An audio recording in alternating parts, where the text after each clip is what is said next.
En Cruzando Fronteras entrevistamos a Daniel Cuesta Gómez, que es jesuita y cofrade. Daniel tiene una formación en Historia del Arte, también en Humanidades, y ha escrito numerosos artículos y libros en torno a la pastoral, el arte y la religiosidad popular. Daniel es autor de dos conocidos libros, La procesión va por dentro y Luces y sombras de la religiosidad popular. A Daniel siempre le ha apasionado la Semana Santa, unir arte, fe y esa experiencia de la religiosidad popular. Pues en este tiempo de Cuaresma contamos en nuestro programa con Daniel Cuesta Gómez, jesuita, al que le damos una bienvenida muy cordial a nuestro programa. Hola Daniel, ¿qué tal estás? Hola, buenas tardes. Pues la verdad que muy bien, muy contento de estar aquí con vosotros y de poder compartir este rato. Pues sí, la verdad que yo creo que va a ser un rato muy intenso y también muy participativo, porque van a participar varios amigos tuyos en este programa también, en el que queremos profundizar en algo tan importante para la Iglesia como es la religiosidad popular. Yo creo que tú tienes ahí cerquita de ti los dos últimos libros tuyos, Luces y sombras de la religiosidad popular, del que vamos a hablar ahora. Si quieres lo puedes enseñar. Sí, aquí lo tengo. Muy bien. Y luego también La procesión va por dentro. También. Muy bien. Que es otro título muy interesante. Pero vamos a ir intentando conocer un poco más estas luces y sombras de la religiosidad popular.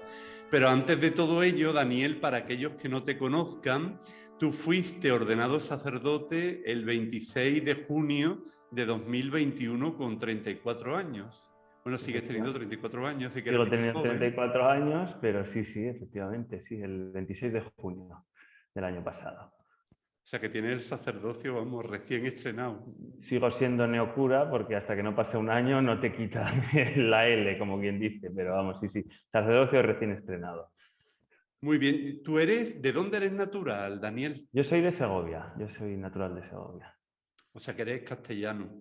Sí, castellano recio, ¿qué dirías? Que diría Santa Teresa también. No, los Efectivamente, tiempos recios. los tiempos recios. Daniel, y un poco cuéntanos algo de tu familia, de cómo surge tu vocación, lo que quieras. Sí, bueno, mi vocación es una vocación muy sencilla, ¿no? Es una búsqueda pues casi desde los orígenes, una búsqueda de Dios, que es búsqueda de Dios por mi parte, pero sobre todo es búsqueda por parte de Dios, que me va mostrando el camino, me va mostrando, bueno, se me va revelando, podríamos decir, poco a poco, tanto en el colegio como en la familia, en la parroquia, en la cofradía a la que yo pertenecía. Y ahí voy descubriendo yo poco a poco un Dios que me va invitando a caminar con él. Y cuando estaba estudiando en la carrera en Valladolid, la carrera de Historia del Arte, pues ese camino de un Dios que me llama a caminar con él se concreta en una invitación a unirme a la Compañía de Jesús, que es el lugar donde yo encuentro que, bueno, pues gracias a la espiritualidad de San Ignacio de Loyola, sobre todo el modo de acercarse a Dios y al mundo que nos regala San Ignacio en los ejercicios espirituales y en la espiritualidad ignaciana, y que se concreta en la Compañía de Jesús. En otras muchas congregaciones y órdenes, ¿no? Pero en mi caso concreto es en la Compañía de Jesús, pues ahí yo descubro que es mi lugar en este mundo, que es el lugar al que el Señor me invita. Y bueno, pues me uno a la Compañía de Jesús y llevo 14 años, voy a hacer 15 ahora, y recién ordenado sacerdote. O sea que es una llamada muy sencillita, pero profunda, como todas las llamadas. Pues Daniel, si te parece, vamos a ir ahora a un lugar muy especial para ti, incluso sentimentalmente, con mucho significado, a través de alguien que te va a hacer una pregunta. Hola a todos y bueno, pues como amiga de Dani tengo el gran honor de ser amiga de Dani Cuesta. Enhorabuena por el programa.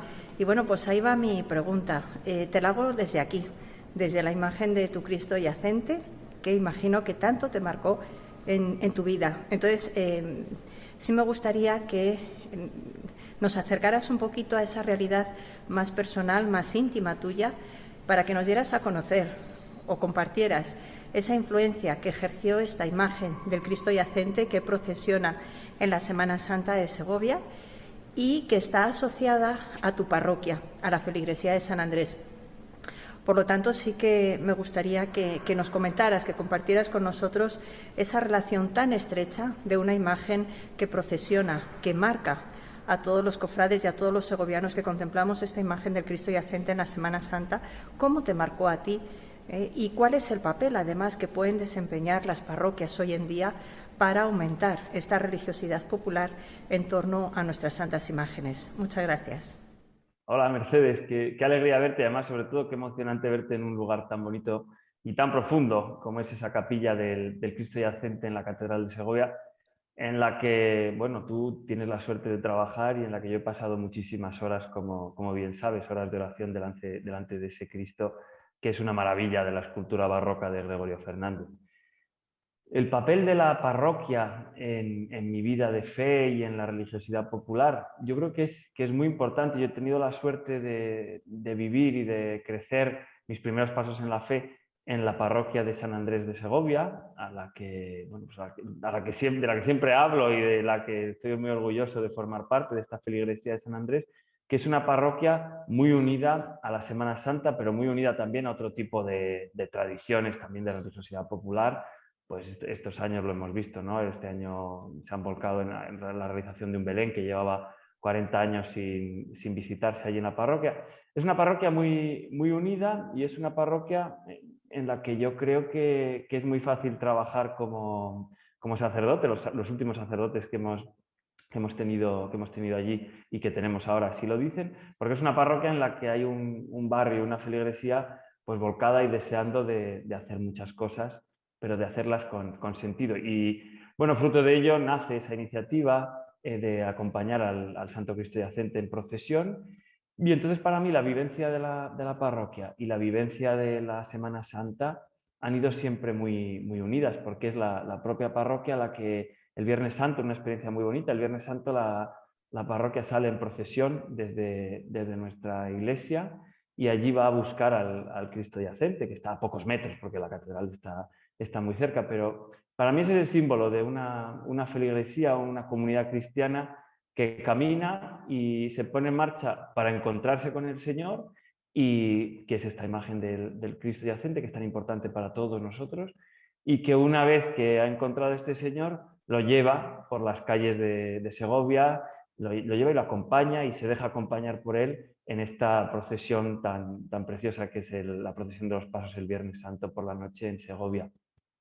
A mí me parece que es un símbolo, ¿no? de salir a encontrar al Señor como comunidad cristiana, y una vez que lo hemos encontrado, pues llevarlo a los demás. Que lo expresamos así en la procesión, pero que tiene mucho, no solo porque yo lo diga, sino por todos los que lo vivimos y lo viven, que creo que estarían de acuerdo, tiene mucho de lo que es nuestra vida. Encontrarle, y una vez que lo hemos encontrado, llevarle a los demás, porque no nos lo podemos quedar para nosotros solos.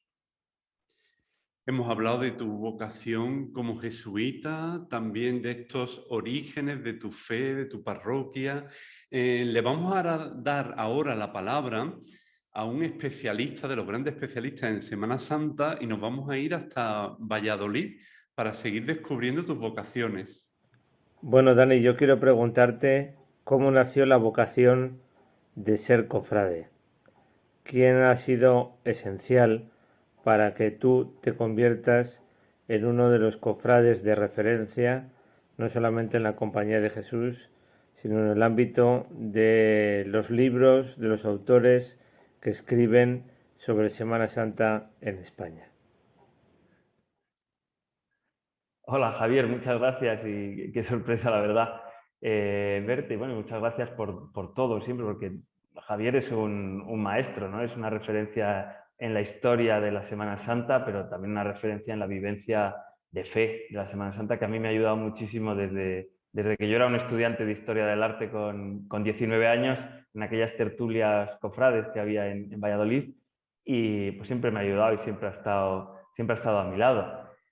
Para mí la vocación cofrade nace pues, desde mis primeros momentos de vida. Yo nazco un Jueves Santo, entonces al nacer el Jueves Santo, que es un día muy cofrade y también un día muy sacerdotal, creo que quedan las dos vocaciones grandes de mi vida muy perfiladas y muy unidas. Y yo siempre lo digo, que soy un hombre, pues desde que he nacido, ligado a las procesiones, porque es lo primero que oí, lo primero no sé si que vi, pero bueno. Y luego en la ciudad y en la parroquia, sobre todo. Y bueno, luego siempre está la pregunta, ¿cofrade se nace o cofrade se hace? Pues los hay que se hacen y los hay que nacen. Yo nací y desde pequeño pues era el típico niño muy pesado con la Semana Santa, que los hay muchísimos. Lo que pasa es que ahora parece que se expresa más. En esto, bueno, está el libro que los cofrades conocen, el libro Tontos de Capirote y Frikis de Capirote, ¿no? Yo sería de los tontos de Capirote, que lo vivíamos más hacia adentro, hacia la familia. Hoy día los frikis de Capirote son los mismos niños que hacían lo mismo que yo, pero que como tienen redes sociales, pues conocen a muchos más y lo expresan y tal. Bueno, pues yo he sido un tonto de Capirote desde que era pequeño. Y pues referencia yo no diría tanto, simplemente diría que a mí se me han ido poniendo una serie de oportunidades delante en la vida, y ante estas oportunidades yo me he visto como con una responsabilidad delante de Dios. Es decir, estas oportunidades, ¿cuáles han sido? Primero, el poderme formar en la historia del arte, que es una de mis grandes pasiones, y poder dedicar pues muchos de mis tiempos que he leído, muchos trabajos, muchos estudios como estudiante a la historia del arte y a la configuración de la iconografía de las procesiones y a tratar de explicar artísticamente, pero también desde un nivel profundo y religioso, lo que significa las procesiones y las esculturas.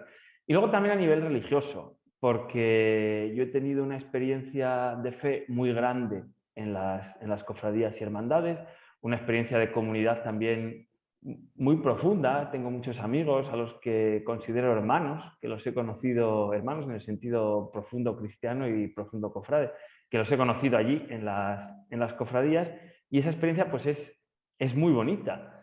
Y claro, delante de tantas personas que dentro y fuera de la iglesia dicen que las cofradías pues que son folclore, que las cofradías o algunos las quieren secularizar desde fuera de la iglesia, otros dentro de la iglesia piensan que no vale nada. Gracias a Dios esto está cambiando, ¿no?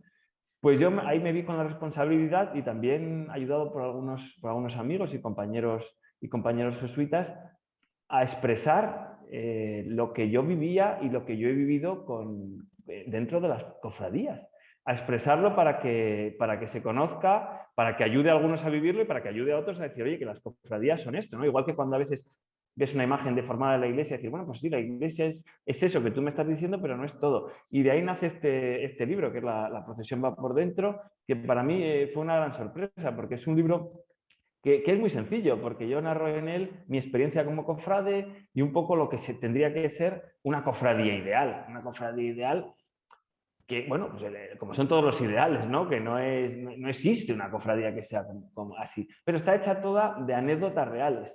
O sea, esa cofradía quizá no existe idealmente, pero sí que existe en pequeños espacios, en pequeñas cofradías, en personas que yo he conocido y que son anécdotas que o bien me han pasado a mí o bien ha habido personas que me las han contado. Entonces, para mí ese libro fue una gran sorpresa, porque mucha gente me dijo, yo también he vivido eso, o me daban las gracias porque usted ha entendido lo que de verdad es una cofradía, usted lo ha expresado. Entonces, por eso digo que es responsabilidad de decir, con la formación que yo he tenido como jesuita, con las oportunidades que yo tengo y las capacidades que me ha dado el Señor, pues tengo que expresarlo y tengo que de alguna manera profundizar y ayudar a que el mundo cofrade sea ese lugar en el que se pueda vivir este encuentro con Dios y con los hermanos. Pues seguro que algunos de los que están siguiendo este programa se van a hacer la pregunta que ahora mismo te va a formular Javier Burrieza de nuevo. Bueno, Dani, yo quiero preguntarte, ¿cómo se lleva la conjunción de dos vocaciones que pueden parecer tan diferentes? La de ser jesuita y la de ser cofrade. Muchas gracias, un abrazo. Bueno, jesuita y cofrade es lo que hay, ¿no? O sea, pero no creo que sea una cosa. Hay mucha gente que cuando te ve, bueno, pues con todas estas cosas de las cofradías y a todas horas, y dice, pero tú eres jesuita, ¿no? Porque hay como una imagen del jesuita que, como si a los jesuitas no nos pudiera gustar esto, no más que gustar, si no lo pudiéramos vivir así. Y yo conozco muchos jesuitas y cofrades. Lo que pasa que a lo mejor pues no lo han expresado tanto como lo he expresado yo, que soy más intenso, por decirlo finamente. Pero sí, lo de jesuita y cofrade nace cuando me dijeron, cuando tuve que dar el pregón de la Semana Santa Joven de Salamanca, pues en la presentación me dijeron que ponían. Bueno, pues yo no sabía qué decir. Dice, ¿te parece bien que pongamos jesuita y cofrade? Y dije, ostras, qué bien sintetizado está mi vida, jesuita y cofrade. Jesuita primero.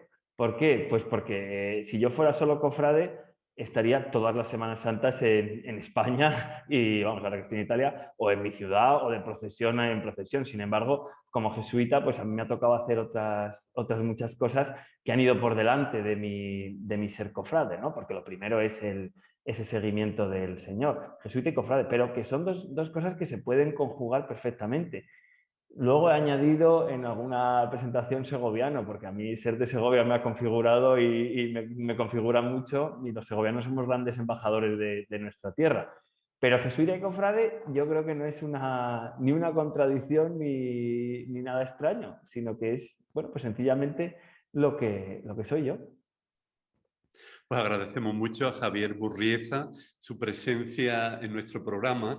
Y ahora decías que estás en Roma, estás realizando estudios, preparando tu tesina en la Pontificia Universidad Gregoriana sobre la religiosidad popular como lugar teológico.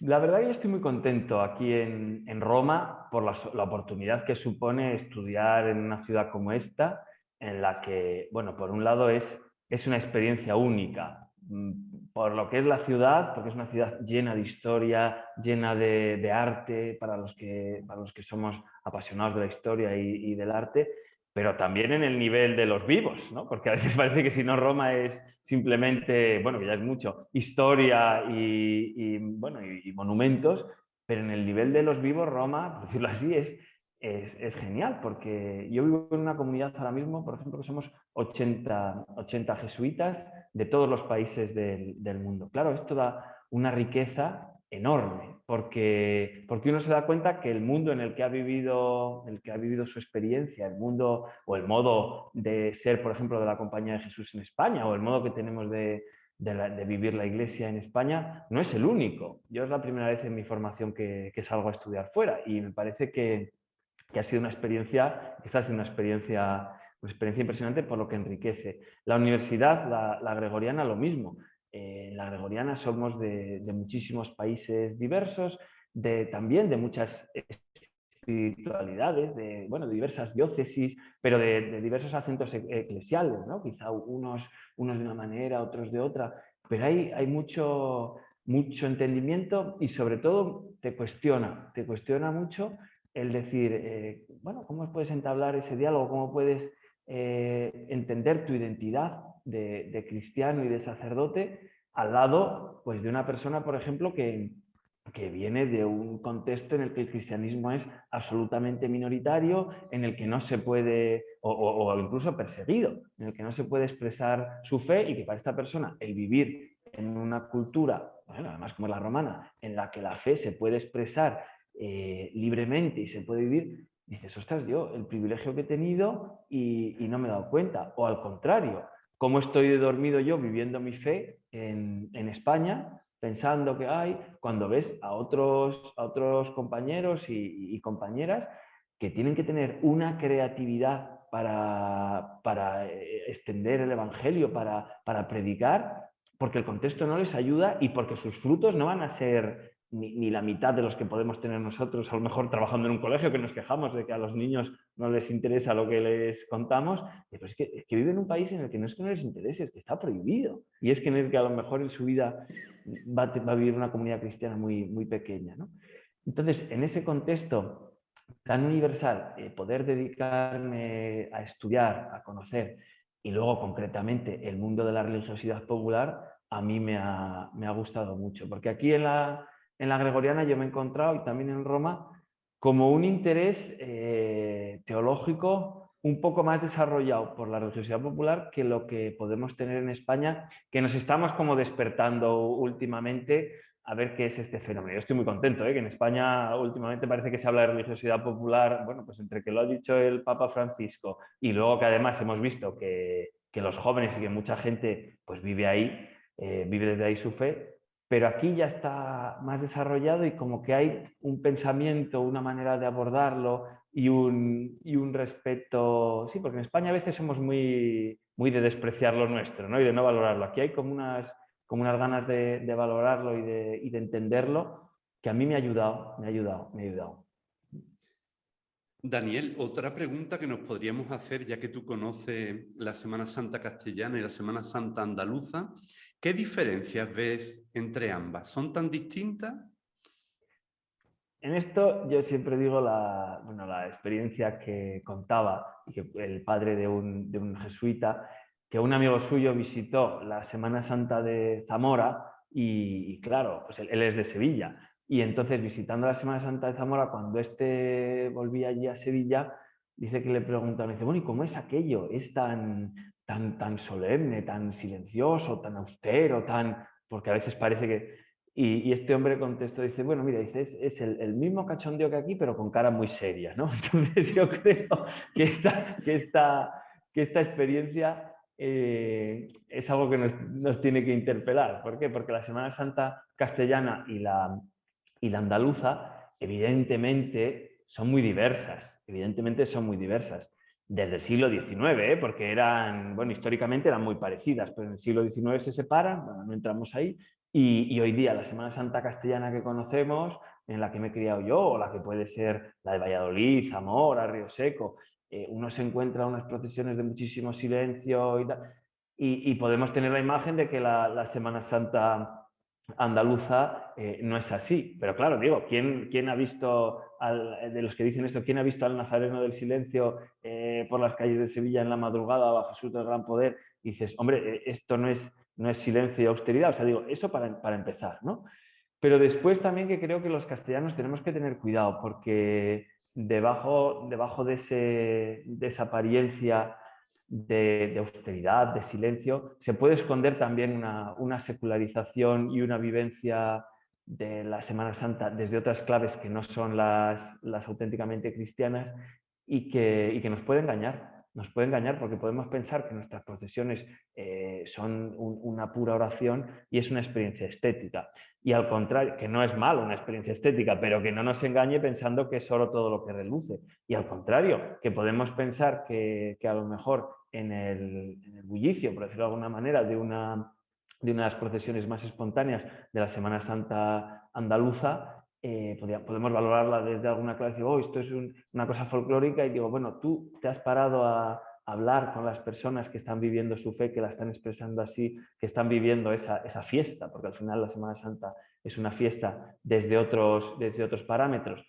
Entonces yo creo que hoy día el hombre, pues con la globalización y bueno, y porque somos del mismo país, vivimos desde unas claves muy parecidas. Lo que pasa es que la manera de expresar es distinta, pero hay una llamada a ir hacia el interior y descubrir que tanta superficialidad puede haber en una Semana Santa más alegre como en una más austera, y al contrario, que tanta profundidad puede haber en una expresión más alegre y bulliciosa que a lo mejor en una... No sé si se entiende lo que digo, pero creo que en ese sentido son más iguales. Lo que pasa es que hace falta una mirada que se levante un poco del terreno, y eso nos falta a todos, porque tú vas a cualquier Semana Santa que no sea la tuya y siempre te sale el comparar. Bueno, a cualquier Semana Santa o a cualquier país o a cualquier país. Yo soy español, estoy en Italia y siempre todo es como decir,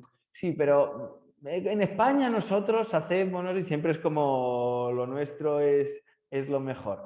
Yo creo que hace falta en la Semana Santa igual saber separarse un poco de ella, saber valorar lo que tienen y saber ver los elementos comunes, que es en estos dos libros que hemos dicho antes, yo trato de mirar los elementos comunes que hay en la Semana Santa. Y los hay muchísimos, muchísimos. Entonces, yo por eso en la procesión va por dentro, hasta incluso en la portada, evité las referencias zonales, ¿no? Incluso un vocabulario a veces es difícil, ¿no? Porque dices, bueno, capirote, capuchón, no sé qué, pues dices las palabras así, costaleros, braceros, cargadores, tal, hay palabras que tienes que decir los sinónimos, pero porque en cada sitio se llaman de una manera, pero remiten a una misma experiencia. Y evitar las consideraciones zonales, que son lo que hacen rica la Semana Santa al final, para que todos se reconozcan en esa experiencia, yo creo que nos ayuda a todos a profundizar en ella y a poder vivirla mejor. Pues si te parece, Daniel, vamos a irnos centrando ya en luces y sombras de la religiosidad popular, editado por Mensajero, que es un sello de la Compañía de Jesús. Y a mí me gusta mucho la portada, Daniel. Cuéntanos algo de esa portada, porque es muy estética, es muy bonita la portada, austera, pero muy bonita. Sí, la portada es preciosa. Y bueno, tengo varias anécdotas de la portada. Aquí cuando el año pasado lo presentamos en Roma, yo puse una foto de la portada en mi Facebook y un compañero jesuita, que no conoce la Semana Santa, me dijo, ay, no sabía que habías estudiado el Ku Klux Klan. Digo, no, yo no he estudiado nada del Ku Klux Klan. Entonces le tuve que contar que lo que es la Semana Santa. O sea, que eso también nos hace ver que las imágenes, cada uno las ve, un poco lo que decía antes, cada uno las ve desde su cultura. Nosotros vemos una portada como esta y decimos, ¡ay, qué bonito, qué expresivo! Pero otro a lo mejor las ve desde su contexto. Bueno, y ahora yendo al nuestro, yo creo que es una portada que es muy expresiva porque con ella se concentra lo que quiero decir en el libro. Hablo de luces y sombras de la religiosidad popular. Y la foto, aunque no se sabe, nada más que si te lo dicen, es de la Hermandad de la Resurrección de Sevilla. Y se acaban de abrir las puertas de la iglesia, cuando se está haciendo esta foto, se acaban de abrir las puertas de la iglesia y está entrando la luz de la calle.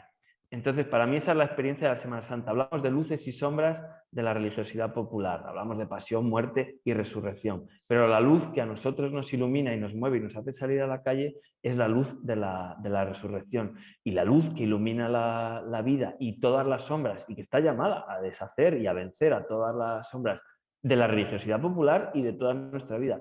Es esa luz de la resurrección. Entonces, para mí es simbólico y es muy bonito porque hay uno de los nazarenos que está a mitad, ¿no? entre las luces y las sombras, y el otro no, otro está iluminado, otro no se ve, pero es eso, ¿no? Esa luz y sombra. Entonces, cuando hablé con el autor, que le pedía a Víctor González Felices si me podía ayudar a encontrar una foto, me dijo, ¿qué quieres expresar?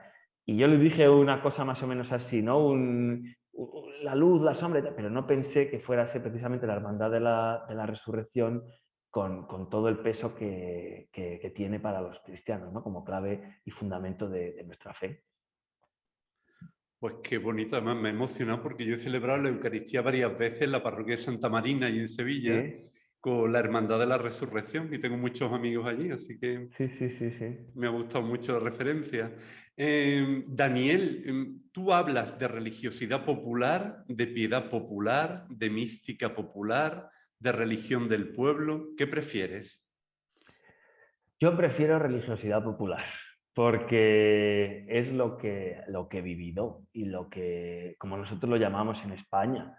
Pero claro, aquí en Roma, por ejemplo, se utiliza el término piedad popular, que sería como el término más técnico. Entonces yo cada vez que escribo un párrafo de la tesina, a la cabeza me viene espontáneo religiosidad popular. Muchas veces tengo que corregir y poner piedad. ¿Por qué? Bueno, pues porque aquí no hay consenso, ¿eh? No hay consenso y depende mucho de la escuela en la que te muevas y la escuela y el contexto en el que cada uno se exprese. Porque nosotros hemos dicho siempre religiosidad popular y el cardenal amigo, pues decía que igual que de bueno la expresión es la bondad, de la religión, la religiosidad popular del pueblo. Sin embargo, religiosidad, se ha pensado que religiosidad popular que era como una cosa de segundo nivel. Y en la Evangelii Nuntiandi, Pablo VI dice que se empiece a llamar no religiosidad popular, sino piedad popular, o bueno, dice, o fe del pueblo, tal, o religión del pueblo, y le cambia el nombre. Y el Papa Francisco es muy de este, bueno, el Papa Francisco es un amante del número 48 de la Evangelii Nuntiandi, que lo cita, que dice que es donde está el tesoro de la religiosidad popular, ese número de Pablo VI, bueno, y que es en el que se basa este libro básicamente, ese número 48. Entonces el Papa Francisco dice que hay que decir piedad popular. Y en América Latina triunfa el término piedad popular. Luego viene el directorio para la piedad popular y la liturgia. Y el directorio hace un matiz. Dice que la religiosidad sería ese sentimiento, esa vivencia que cada uno tiene dentro de sí, esa manera de vivir la religión, y la piedad son los ritos y gestos concretos que la expresan. O sea, la religiosidad es la devoción a San Antonio y la piedad es que le enciendo una vela a San Antonio porque se me ha perdido no sé qué y lo quiero encontrar. Igual, la procesión es la piedad, pero lo que expresamos es la religiosidad. Pero te digo, no hay consenso, no hay consenso. Y bueno, pues se juega con el término. Por ejemplo, en Málaga recientemente, Rino Fisichella de la Nueva Evangelización habló de espiritualidad popular. Y además se llevó un gran aplauso hablando del término porque dice, bueno, nadie puede jamás ridiculizar la forma en la que cada uno exprime y vive su espiritualidad. Y la vuestra es espiritualidad popular. Es acertado. También religión del pueblo, que dice Víctor Codina, es acertado. A mí me gusta la fe del pueblo, porque dices, ¿qué es? La fe del pueblo. O sea, es la fe del pueblo en todos los sentidos que también tiene la palabra popular y la palabra pueblo, como pueblo de Dios, como pueblo en el que hemos vivido. Es esa fe que se nos ha transmitido y que es muy importante. Pero ya te digo, técnicamente ahora estoy usando piedad todo el tiempo, porque aquí es el término que se usa, pero no hay ningún consenso. Como decías antes, el libro se presentó aquí en Roma, además por todo lo alto, en la iglesia de Montserrat de los Españoles, con la presencia del cardenal Carlos Amigo Vallejo, que es el que firma también el libro. Y dice el cardenal en el prólogo: el autor de este libro, el jesuita Daniel Cuesta Gómez, ha tenido el acierto de adentrarse en las luces y sombras de la religiosidad popular, con la hermenéutica de la objetividad y buscando las mejores fuentes para comprender y valorar ese acervo religioso, cultural y social que es la religiosidad popular. ¿Qué te parecen estas palabras del cardenal? Hombre, exageradas, exageradas, porque la objetividad no sé si la tengo, porque el libro al final es una apologética, o sea, es una defensa de la religiosidad popular. Y me decía un amigo, dice, sí, luces y sombras, pero las sombras son una parte que llega hasta aquí y las luces son todas estas. Bueno, pues esto ya es una declaración de intenciones. Pero sí que, pues sí que intenta ser un estudio, un confronto serio, pero bueno, que al final es apologético. Yo creo que es más un reconocer que, pues igual que en el otro de la procesión va por dentro, se habla de una cofradía en la que parece que, como decía un compañero, dice, parece que Dios en el día 7º de la creación creó las cofradías y son una cosa así de buena. Bueno, pues también hay que reconocer que hay muchas realidades, como hace Pablo VI, que no funcionan bien. Pero en las cofradías, que son las sombras, y luego están las luces. Y el cardenal Amigo, tanto en el prólogo como en la presentación, insistió en eso. Insistió en que hay que hacer ejercicios de este estilo, de intentar adentrarse en las luces y desde ellas iluminar las sombras. Y ponía anécdotas simpatiquísimas de las cofradías, de la parroquia, de su experiencia como pastor de la iglesia de Sevilla, ¿no? Pues decía, por ejemplo, dice, es que esta cofradía no sabe... Bueno, es que hay un conflicto enorme. Decía, el que en vez de poner 75 cirios, la cofradía quiere poner 80 y hay un lío. Hombre, pues no digáis que es un conflicto iglesia-cofradía, es decir, que es un conflicto por unos... Y él hablaba y luego muchas experiencias muy bonitas que él había vivido como pastor acompañando a las cofradías. Pero sí, me parece que son unas palabras un poco exageradas, pero que bueno, en el fondo es el objetivo. Bueno, también es un reconocimiento, ¿no? Y es bonito también que reconozcan el trabajo de cada uno y también este esfuerzo para aproximar la religiosidad popular de una manera quizá más sistemática, pastoral, teológica, a toda la gente y darle un valor a esa religiosidad popular.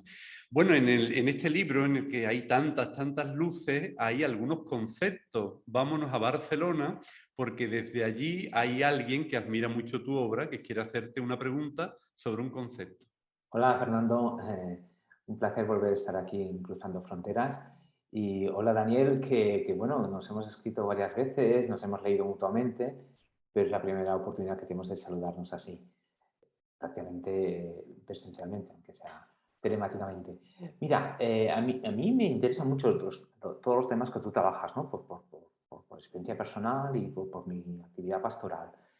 Y entonces te hago una pregunta, digamos, sabiendo que tú trabajas mucho esto y que lo has estudiado a fondo y que, bueno, pues a ver si nos puedes aclarar un poco, ¿no? Mi pregunta es sobre los lugares teológicos, ¿no? ¿Cuáles son los lugares teológicos en nuestros días, ¿no? Porque, claro, normalmente venimos de la aportación del pasado, ¿no? Todo lo que tú has estudiado tanto, ¿no? Y de la religiosidad popular, ¿no? Pero claro, es que si nos quedamos con las formas del pasado, podemos acabar en una especie de tradicionalismo. Y por otra, si queremos estar al día, ¿no? Y estamos a acomodarnos a la cultura imperante, pues podemos quedar en una especie de modernismo, en una especie de idolatría de lo nuevo, de lo moderno y tal, ¿no? ¿Cómo encontrar este equilibrio, ¿no? Entre lo que nos aporta la tradición, lo que nos aportan pues, nuestros antepasados, los que han vivido el camino de la fe antes que nosotros, y cómo adaptarlo al lenguaje de hoy, ¿no? Sin traicionar el mensaje, pero haciendo que sea algo significativo, ¿no? Porque si no el tradicionalismo era algo anacrónico o incluso turístico, ¿no? Como pasa con la religión popular, o anecdótico, etnográfico, folclórico, ¿no?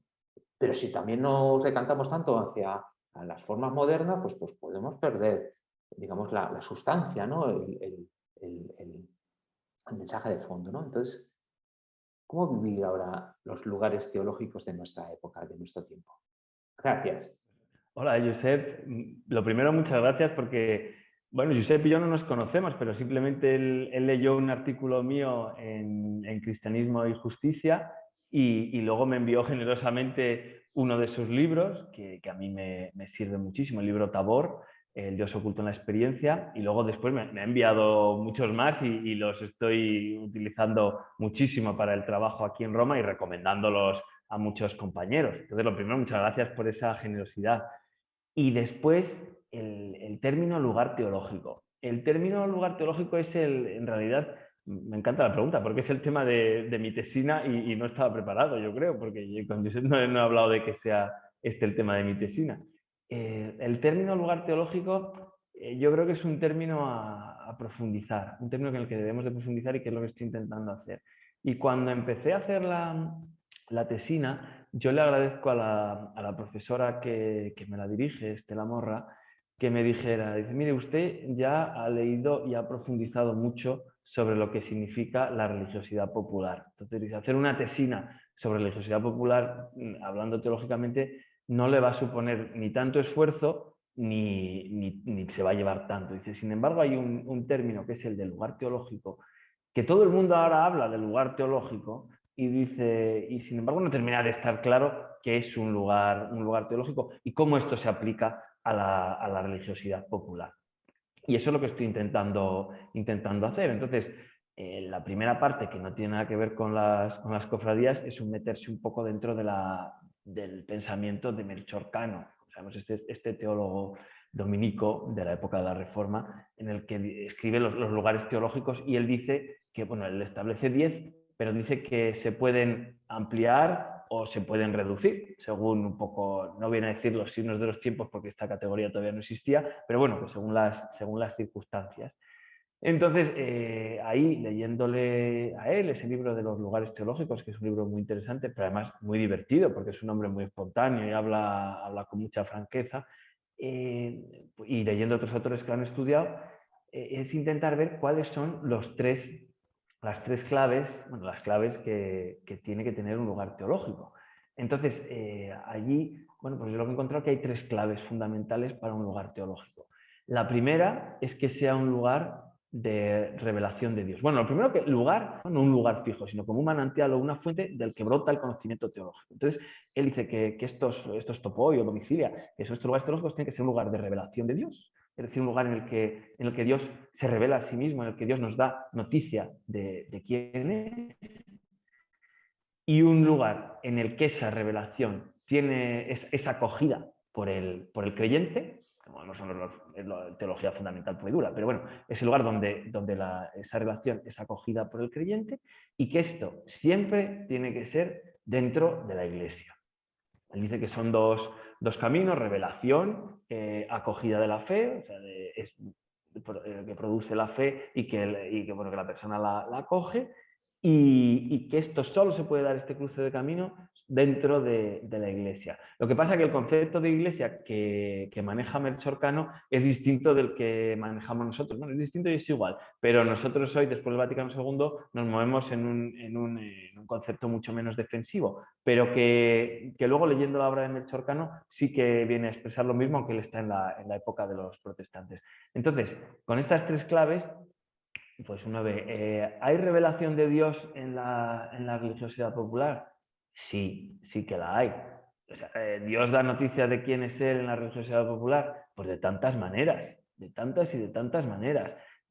Una son las imágenes, por ejemplo, y ahí entra en la teología de las imágenes como historiador del arte, lo que es el segundo concilio de Nicea, el concilio de Trento, un poco ver lo que significa que Dios se exprese a través, o sea, que Dios pueda ser expresado, y que nosotros podamos descubrir algo de Dios en las imágenes, porque quien ha vivido una procesión o la religiosidad popular sabe que puede descubrir algo de Dios en los ojos de una imagen de madera, ¿no? Y que en ese momento se transforma en un cauce que es expresión de Dios. Pero en otras muchas realidades, en la propia performatividad de la procesión, en la propia vivencia de una procesión, en un culto, ahí Dios se expresa y Dios se revela.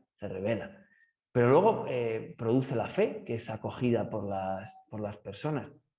Y ahí las cofradías son un lugar que, y eso el Papa Francisco lo dice en la Evangelii Gaudium, pero también se puede encontrar en muchos otros lugares, pero yo creo que la Evangelii Gaudium es fundamental.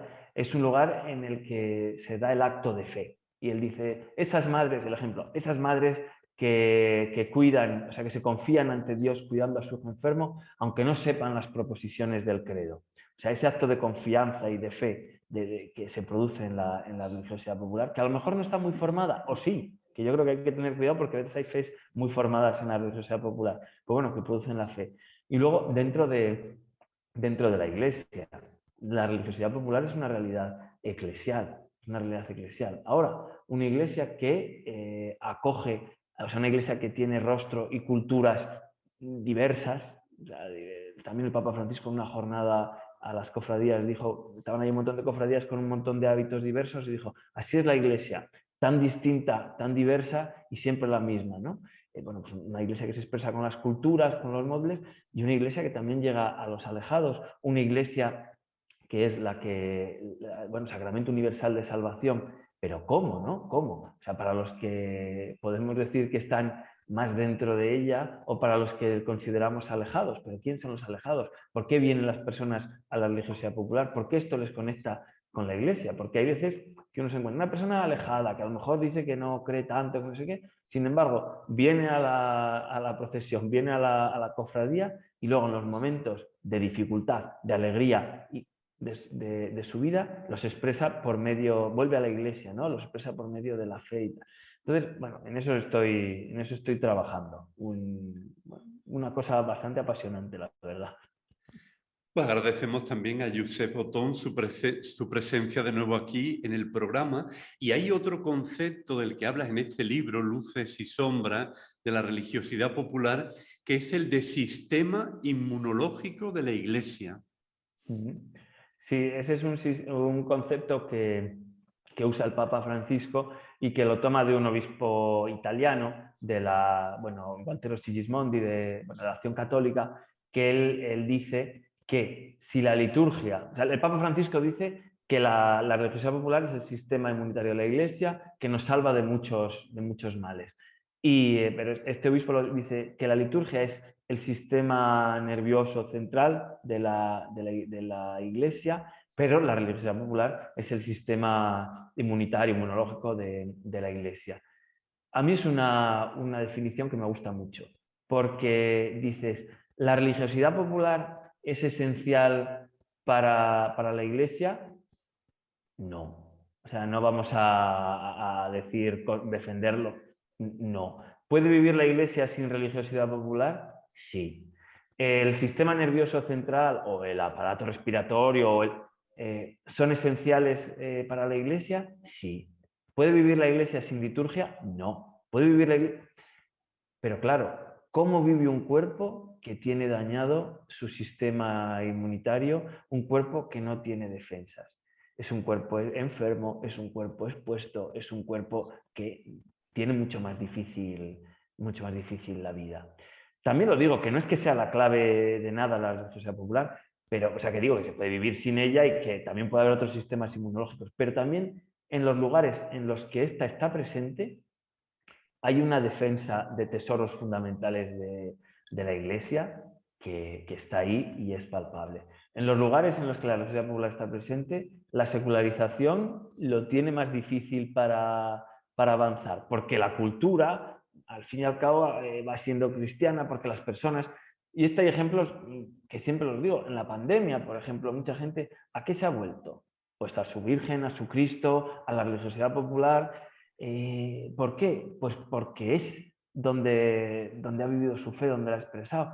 Y eso le puede hacer ir hacia la liturgia, seguramente. Le puede hacer ir a frecuentar los sacramentos, la vivencia comunitaria, tantas realidades de la Iglesia y protegerlas. Entonces, a mí es una metáfora que me gusta, que me es simpática y que me parece acertada. Hay un momento del libro en el que hablas que parece como si hubiera habido un tiempo en el que la Iglesia y las cofradías estuvieron separadas y últimamente se está produciendo un encuentro. ¿Hablas de un camino sinodal? ¿En qué sentido? Esa es una cita que tomo de don Policarpo Díaz, que es vicario pastoral en Salamanca y que trabajamos juntos en pastoral juvenil y pastoral de las hermandades y cofradías en los años que iban del año 2009 al 2011. Digo esto porque yo pongo como punto de inflexión, y este año lo decían algunos en el décimo aniversario, dicen el día en el que la Iglesia se encontró con la Iglesia, ¿no? ¿Y ese qué día fue? Ese fue el Vía Crucis de la Jornada Mundial de la Juventud de Benedicto XVI. O sea, ahí hubo una gran intuición de hacer partícipes a las cofradías y hermandades como lugar donde estaba la juventud de un evento tan grande como es la Jornada Mundial de la Juventud. Y dice don Policarpo que para él fue como un camino sinodal, porque fue descubrir, o sea, las cofradías, después de años de recelos, después de las cofradías y la Iglesia, después de años de recelo, sobre todo en una interpretación que podríamos entrar, pero no sé si hay mucho tiempo, una interpretación un poco quizá más periodística o más así del Concilio Vaticano II, que dejaba de lado la realidad de la religiosidad popular por pensar que quizá era una cosa más de otra época que se debía pulir y ayornar, como se dice dentro de ese ayornamiento. Hubo mucho tiempo de recelos y, sin embargo, en el año 2011 se encuentran y se encuentran cada una recorriendo su camino, que iba un poco en paralelo y con recelos, y no es, o sea, como que en los sitios en los que se ha dado este encuentro, que son tantos, pues mira, no es iglesia, no, yo estoy aquí para ofrecer esto por el Evangelio, yo también, pues vamos a caminar juntos. Y en ese sentido él dice que se trata de un camino sinodal. Un camino sinodal que en muchos sitios está todavía por hacer, porque hay problemas por los dos lados. Pero yo creo que se va adelante. Y las cofradías cada vez se sienten más iglesia, en el sentido más profundo de la palabra, y la iglesia cada vez considera más a las cofradías. Y yo creo que ahí la JMJ 2011, el integrarlas dentro de un organigrama más pastoral en el que yo, por lo menos en mi experiencia, que en otros ámbitos a lo mejor se llevaba un recorrido diverso, pero en un campo en el que normalmente no participaban, eso fue todo un acierto. Pues vamos a continuar esta conversación con la participación de un jesuita muy querido que es referente para muchas personas. A ver qué pregunta te lanza también, Daniel. Muy buenas, Dani. Espero que estés bien por Roma. Y aprovechando la oportunidad que nos brinda Fernando, a quien también aprovecho para saludar, mi pregunta tiene que ver, como casi no puede ser de otro modo, con la religiosidad popular, sabiendo de tu compromiso, de tu raíz, del interés enorme que tienes en ella. Y mi pregunta es muy simple y es, ¿qué cambiarías tú, ¿no?, de la manera en la que se vive el mundo de la religiosidad popular, en concreto lo más vinculado quizá también a todo el mundo de la Semana Santa? Es decir, si tú tuvieses que decir, mira, hay 2 o 3 puntos en los cuales yo creo que sí que es necesario un cambio, una conversión, una mejora, ¿cuáles serían?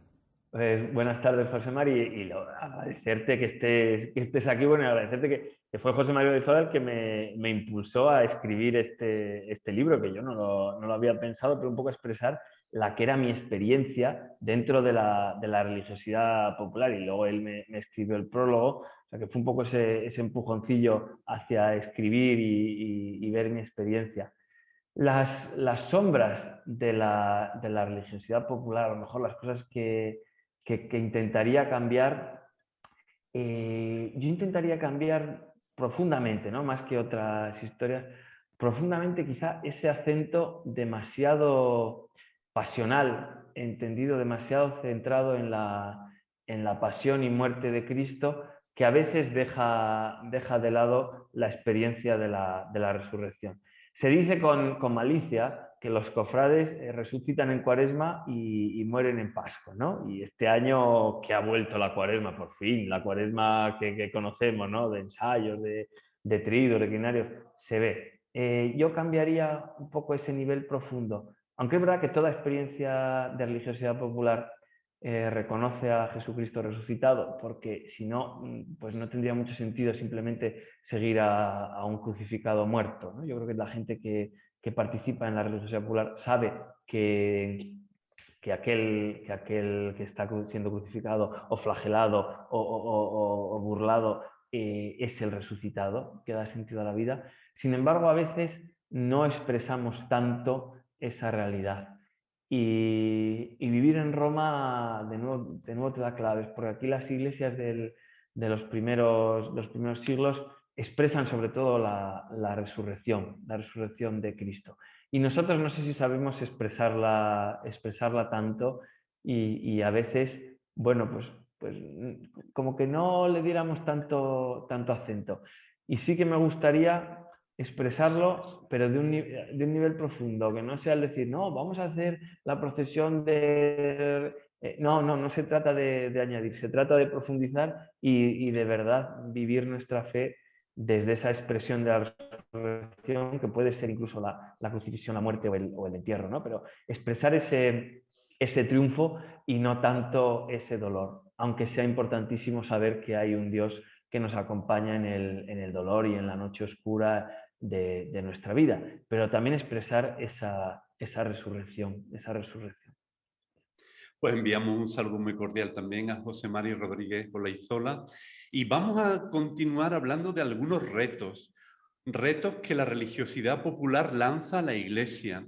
¿Por qué rechazan los llamados alejados, entre comillas, todas las propuestas o algunas propuestas que les hacemos desde la parroquia y no faltan nunca los actos de la piedad popular? Pues si supiéramos la respuesta a eso, la verdad que tendríamos la clave de todo, ¿no? Hace poco hablaba con un sacerdote de aquí, de un pueblo cercano a Roma, que me decía, dice, bueno, es que claro, el obispo me dice que tengo que hacer la Lectio Divina y dice, y si hago el rosario, tengo la iglesia llena de señoras. Pero si hago la Lectio Divina, me llegan todas tarde o me dicen, padre, yo ya me voy, no sé qué. Bueno, pues hay veces que no sabemos la clave.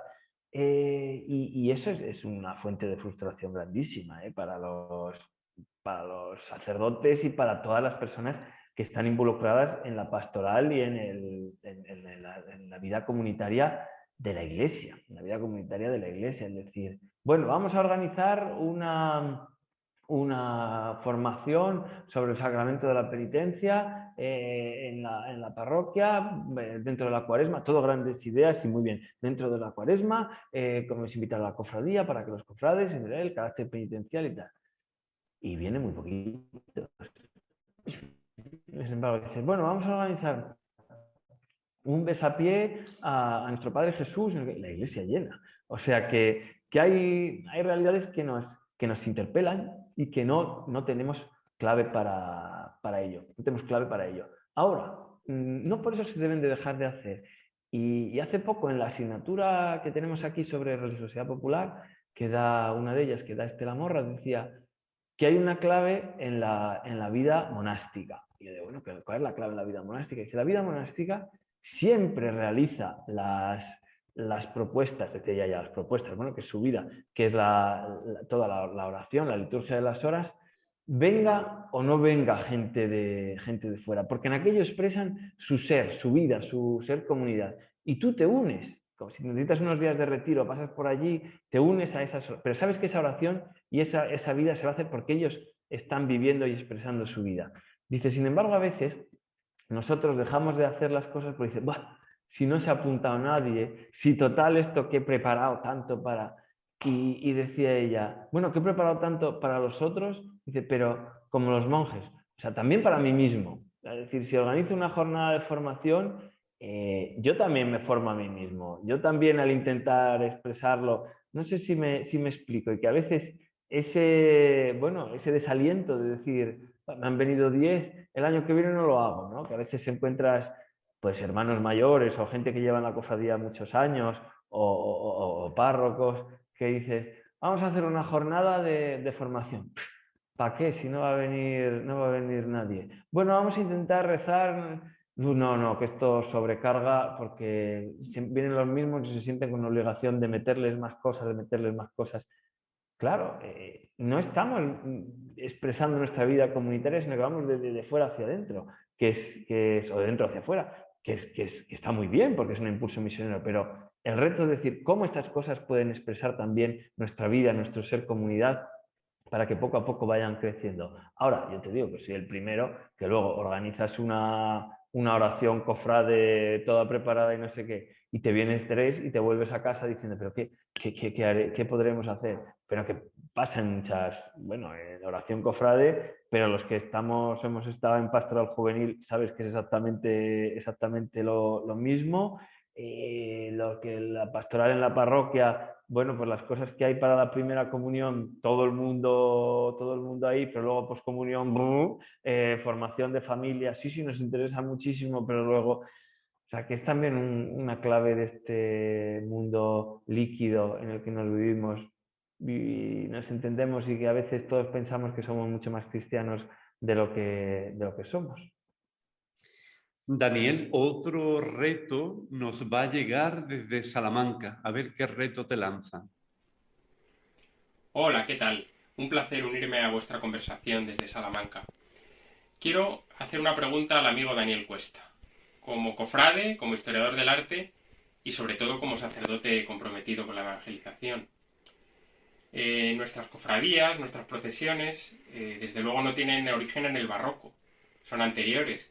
Pero sí que el barroco es el que ha consolidado ese modelo estético que perdura hasta nuestros días. Es verdad que ha habido influjos posteriormente de otros estilos artísticos, de otras maneras de pensar y de vivir y de expresarnos. pero parece que nuestras cofradías en cierto modo se han quedado congeladas con ese modelo, que ciertamente funciona. Muchos cofrades nos sentimos muy cómodos y de forma muy natural vivimos así nuestra fe, y también las personas que se acercan a ver las procesiones. Pero te quería preguntar, Daniel, ¿qué intuición es la tuya? ¿Habría manera de introducir nuevos lenguajes en nuestras cofradías, en nuestras procesiones? ¿Quizá nuevos estilos artísticos? ¿Cómo lo ves? Muchas gracias.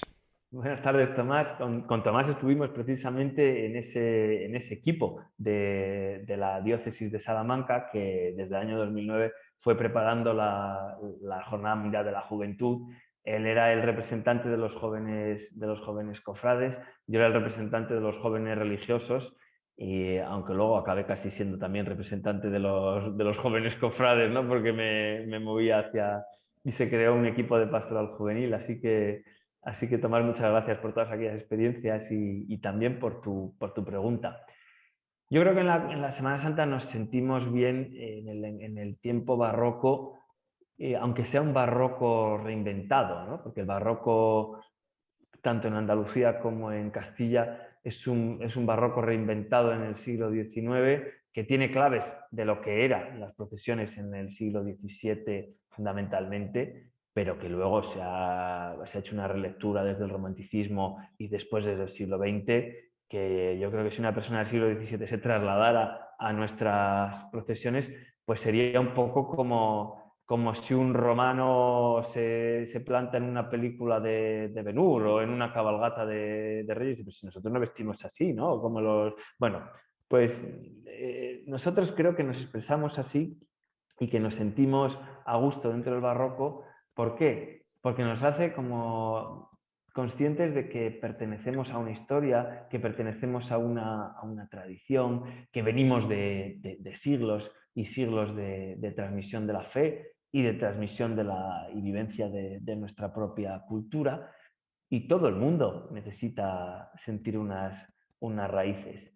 Y a veces esa expresión de las raíces pues mete mucho de lo que somos nosotros. Yo hacía poco me parece que fue una charla en Nápoles, no me acuerdo, pero vamos, que contaba que claro, que hay una expresión de lo que significa, porque esos ropajes tan antiguos, digo yo, en una iglesia me acuerdo de ver a un chaval vistiéndose para salir en la procesión, y él había llegado a la iglesia con unos zapatos negros que le había comprado su madre o se había comprado para la ocasión, pero que él no se ponía nunca, que es lo que se veía.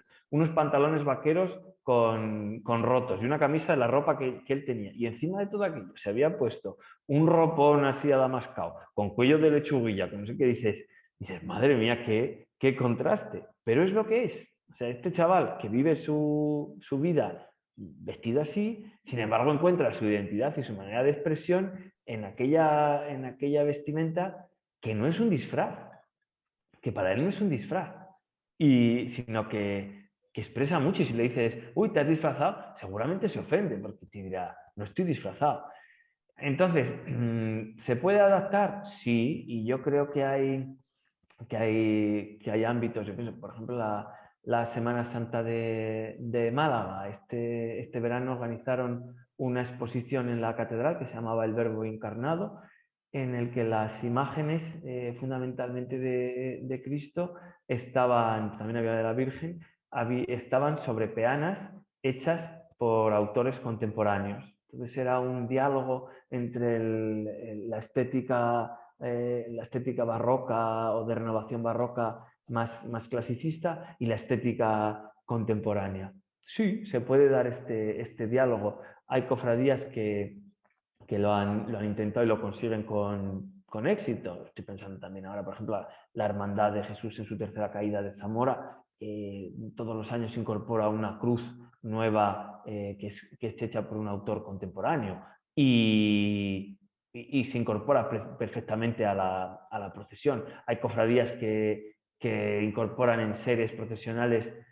Más difícil serían las imágenes contemporáneas, ¿no? Imágenes de arte cristiano contemporáneo, porque, bueno, pues a lo mejor no expresan tanto lo que es una procesión. Sí se pueden incluir diferentes aspectos más contemporáneos, pero creo que todos nos sentimos más a gusto en un lenguaje que hable de lo que nosotros identificamos con una tradición y reinventando lo que podría ser una tradición, porque ya digo, muchas, incluso cofradías de nueva creación que reinterpretan un barroco, a lo mejor siendo más exagerado incluso que el propio barroco.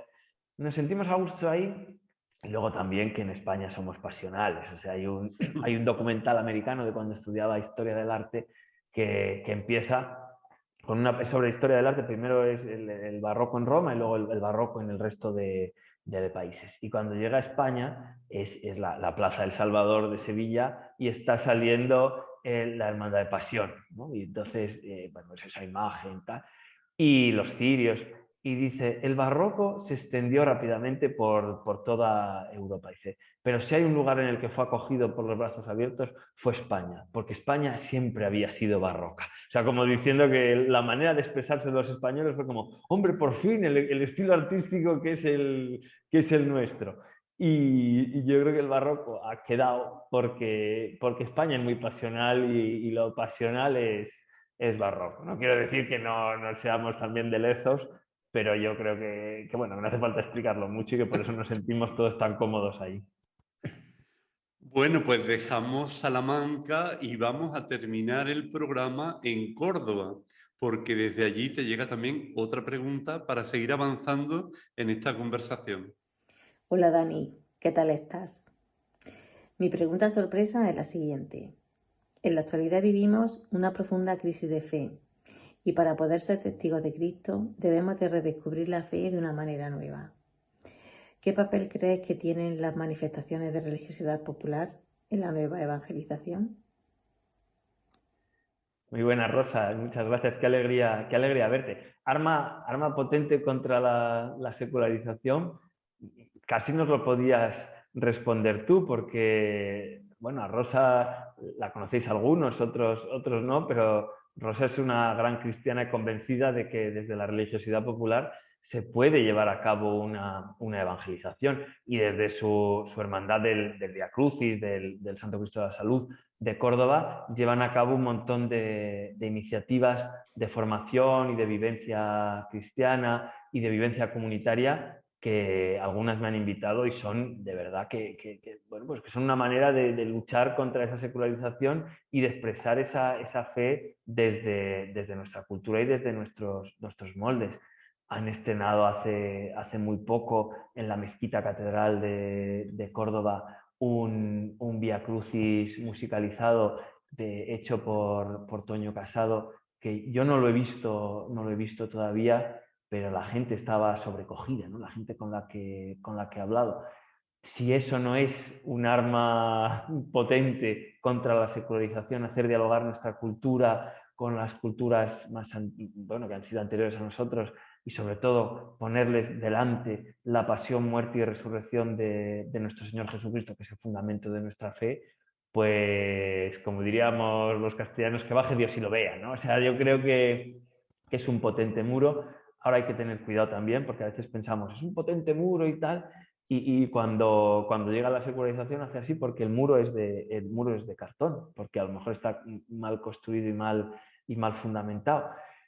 Y yo creo que el muro no es tanto un muro que combate, sino que es un muro que genera procesos de fe, que produce la fe, como he dicho antes de la tesina, y que es un muro que te hace, bueno, pues que llevar a Cristo a casa. Es un muro que hace que tus padres, tus abuelos, como es mi caso, te enseñen a rezar, y esto encienda la llama de la fe o avive la llama de la fe que está en tu interior. Es lo que hace que una persona que a lo mejor se ha acercado a la religiosidad popular o a la cofradía simplemente porque le gustaba la música o le interesaban los ensayos, al descubrir la experiencia de fe del compañero que tiene al lado, o al sentirse mirado por el Señor en una oración, o al participar de la Eucaristía, encienda dentro de él un proceso de fe que cambia todo, y así se detiene la secularización.